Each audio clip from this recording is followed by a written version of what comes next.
वज़ीर-ए-आज़म आज़ाद कश्मीर राजा फारूक हैदर अपने दौरा यूरोप के दौरान स्पेन के शहर बार्सिलोना पहुंच गए हैं, जहां वो कश्मीरियों से इज़हार यकजहती के लिए मुनक़िदा तक़रीब से खिताब करेंगे।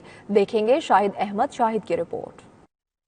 वजीर आजम आजाद कश्मीर राजा फारूक हैदर बार्सिलोना पहुंचे तो एयरपोर्ट पर कश्मीरी और पाकिस्तानी कम्युनिटी ने उनका पुरतपाक इस्तकबाल किया। राजा फारूक आज बार्सिलोना में मुनक्किद होने वाली यौम यकजहती कश्मीर के हवाले से तकरीब से खिताब करेंगे, जिसमें बड़ी तादाद में कश्मीरी और पाकिस्तानी कम्युनिटी की आमद मुतवक्की है। एयरपोर्ट पर राजा मुख्तार सोनी, नामदार इकबाल, अयाज अब्बासी और इम्तियाज आकिया समेत पाकिस्तानी और कश्मीरी कम्युनिटी के नुमाइंदा अफराद मौजूद थे। वजीर आजम को फूलों के गुलदस्ते पेश किए गए और उन्होंने मीडिया से गुफ्तगू करते हुए कश्मीर की ताज़ा तरीन सूरत हाल से आगाह किया। कश्मीरियों ने जो है जिस तरह से अपनी आज़ादी की जो शुरू की है, तो मुझे लगता है कि उसके नुक्ते नज़र उसकी वजह से हो जाएगा। देखिए ना, अफगानिस्तान में भी अब अमेरिका तालिबान के साथ, अफगान हुकूमत के साथ बैठकर बात कर रहा है कि जी हम यहाँ से जाएं, इस इलाके में अमन आए कायम हो। तो हम भी यही चाहते हैं कि हिंदुस्तान अपनी फौजें वहाँ से निकाले, कश्मीर मुक़द्दर जम्मू कश्मीर से निकाले, और अक़वाम मुत्तहिदा की करारदाद में जो पहले से एक तयशुदा मामला है कि लोगों को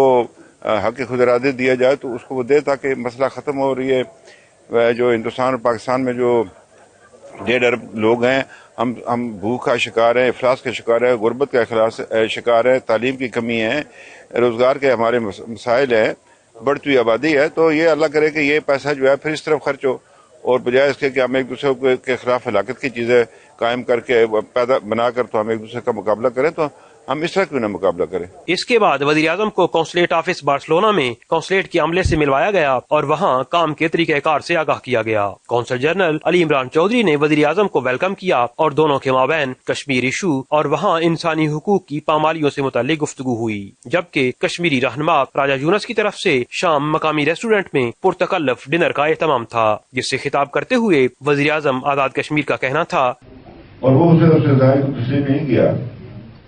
और फिर 1990 में 89-90 में कश्मीर के अंदर दूसरा जोश हुई।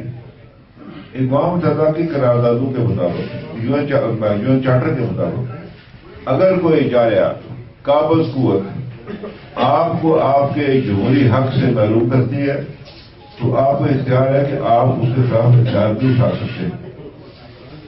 ये इराक और जो अफगानिस्तान के अंदर वाक़यात हुए, अमेरिका ने बड़ी कोशिश की कि इस चार्टर को तब्दील किया जाए, लेकिन वो कर नहीं पाया, और ये आज भी यूएन चार्टर का जो हिस्सा है।